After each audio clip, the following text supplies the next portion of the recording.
Hello, my food mood friends. Welcome to Chandra's Zen Odyssey. Sitting here with a heavy heart. One of my clients yesterday said, "Oh, I can feel you." So I'm kind of guessing you can probably feel me too. I'm recording this. It'll be a couple weeks before you guys see this, but just feeling all of the stuff in the Middle East. Just seriously feeling it. So showing up with my heavy heart, trying to do normal things, and recording a video. And today's video, I actually want to talk about flowers, cut flowers. Welcome!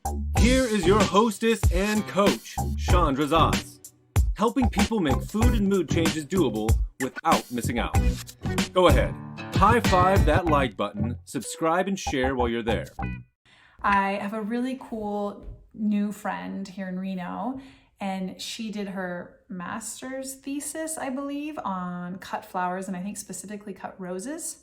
And since she and I talked, I literally have not bought cut flowers since she told me. I basically told her, I was like, so what are the 3 big bullet points of what you discovered and studied from cut flowers, cut roses? And she told me 3 really important things that will be interesting to see how fast I can recall them, because I know there's 3. But I asked her for the 3 bullet points, and since she told me them, I literally have not bought cut flowers. These were given to us as a gift. We had some friends over for dinner, and they brought a bouquet of flowers, and I literally was like, ah! Because one of the points that my friend made was that the regulation on pesticides for cut flowers is very low. And so for me, I think microbiome. And when I did a whole semester of speeches in speech class on organic, and basically learned about what organic was. And this is like in the year 2000. So we're talking more than a couple decades ago. And for me, one of the huge points of why organic became so important to me was, one, for my own health. Like, I didn't want to be putting pesticides and herbicides in my body that were going to affect my own personal microbiome, my own personal health. But also that the farmers actually experience an even higher level of exposure, and it's really even more detrimental to their health. So for me, I support organic, both for the farmer's health and my own health. I mean, we could also include the earth in there, because, yeah. So she made this point. She was like, what they're allowed to spray on cut flowers is pretty gnarly. It's like not even close to food grade. And then we go there and we stick our nose in these pesticides. And I was like, oh my gosh, I literally have not bought cut flowers since then. And I haven't smelled these flowers either because of this realization. And hello, my friend, how are you? I'm in the Dead Sea, floating in the water. Go ahead and like and share and follow so we can keep in touch. I find that so much of gut health and our overall general health, it has to do oftentimes with not knowing why. Like, there's this whole fad of eating organic, but why? Why eat organic? Why bother? Because people are just saying I should, because everybody else is doing it. And so I really like to really understand and teach the why behind it. And so I have this whole motto in my food education course around the microbiome, and my whole motto is feed the friendly and starve the unfriendly. And so it's basically a mindset and a way to understand how our microbiome works and what we can do to both support the good friendly bacteria that helps with digestion, helps with weight control, helps with mood, has all of these, helps with our immune system, has all these effects, and then also not feeding the unfriendly bacteria that cause all these overgrowths or cause brown teeth. That would be like in the oral microbiome, or cause, or leave the skin open for infections and dermatitis. And there's just so much connected to this like invisible world of microbiome that really matters. Now, let me see if I can remember the other 2 points of the cut flowers.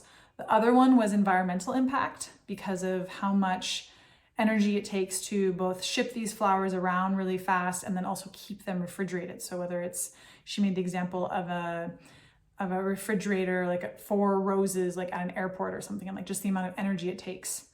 Now, what was the other 3rd one? Environmental, microbiome health impact. I didn't write this down, obviously. there was a third point. The microbiome for me is the biggest because I am so health focused. If that third point doesn't come to me, I might not get back to it. I'm giving myself a lot of gentleness with all of the heavy emotions that I'm feeling. My brain is not functioning. It's actually one of the things I teach in my program about what's happening with our brain in stress and how we actually can't make higher level decisions. Our memory is actually affected. We're not as present. We're missing things. Yeah, I am totally experiencing this week.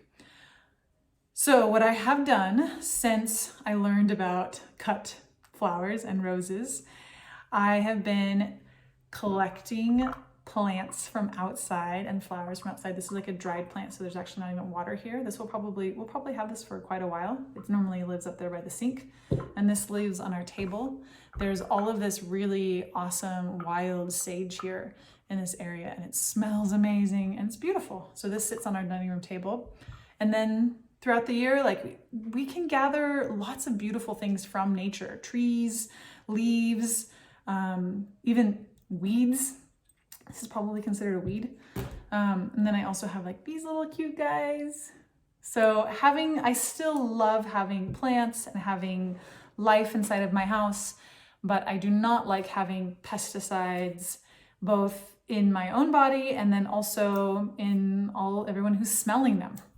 So, and also the farmers, that is a big piece for me too. The third point is not coming to me, so I'm just gonna roll with it. I do want to give you a update on where I'm at with my coaching. I'm doing a massive refresh on my website right now and really refreshing my message and such. And one of the really cool, exciting things that's happening right now is I am opening up space for group coaching. You might have already heard me talk about this, but right now, I'm just reaching out to who I know. I'm really close to having a couple groups filled. And the idea here but this has been my idea since the beginning of my business, is to make this work more available. And group coaching is a way to make it more financially available to more people. My larger goal is to move to a membership and make it even more financially available. But this is the step that I'm at right now. So if have been wanting to work with me and you're wanting to get into my food and mood program, but the higher price point was hard for you, then reach out to me and let's talk about a group coaching. It's much more affordable. And honestly, in all my group work that I did at Esalen, I have actually found that it can be even more effective than one-on-one coaching, because you get to be watching somebody else go through their process and be in the hot seat and feel the emotions of whatever it is they're working on. And when we're in that emotional state, it's harder to learn. And so when you're observing, you can learn from the situation and apply it to your own self. And so I have found that I've even had bigger, profound changes while witnessing somebody else and applying it to my life. So group work is powerful, really, really powerful. I love group work. And I also have just come to one of the biggest roadblocks that most people have around food is the social piece. Whether it's with kids and birthday parties or family gatherings or just going out to dinner with friends or even just trying to order in a restaurant, there's the whole social piece. And so I really know in my bones that having this community group aspect of creating this, my whole goal is to and renormalize what real food is. And so I know that a big part of that step and part of this process is going to be starting to create this food tribe and starting to create this togetherness around food, real, actual nourishing food. So I'm really excited. If this is calling to you, please reach out to me. You can email me, you can go to my website, you can, wherever you're seeing this video, you can comment and we can get in touch and we can talk about group coaching. I am still seeing one-on-one clients. I am not ready to give that up. I love my one-on-one clients. So that's also still an option. And yeah, reach out to me and question those flowers. I just find that there's so many little tiny but big deal pieces to health. There's all of these little hacks and it's just what I'm obsessed with and I love talking about and learning about and sharing about. And so if you're wanting to get more of this health, whether it's cut flowers or microbiome stuff or stress or emotional stuff, whatever it is, I also do a lot of soul stuff, purpose and connecting to our higher self and there's so much. So my clients keep telling me like, you need to have someone interview you. One client in particular was like, you have to have someone interview you. You have so much life experience that is not apparent from your website or apparent from the outside. So yeah, it's a special time. And if you're into the group, reach out to me. And I hope you have a beautiful day and a beautiful week. And yeah, and I also hope that you're feeling your feelings and allowing them to move through your body and not letting them build up and create issues in our tissues. It is not fun or easy to sit with our hard emotions, but it's harder to resist them. And it's a lot of the work that I do in the beginning part of my program is like when we're resisting our emotions, most of the time it's unconscious.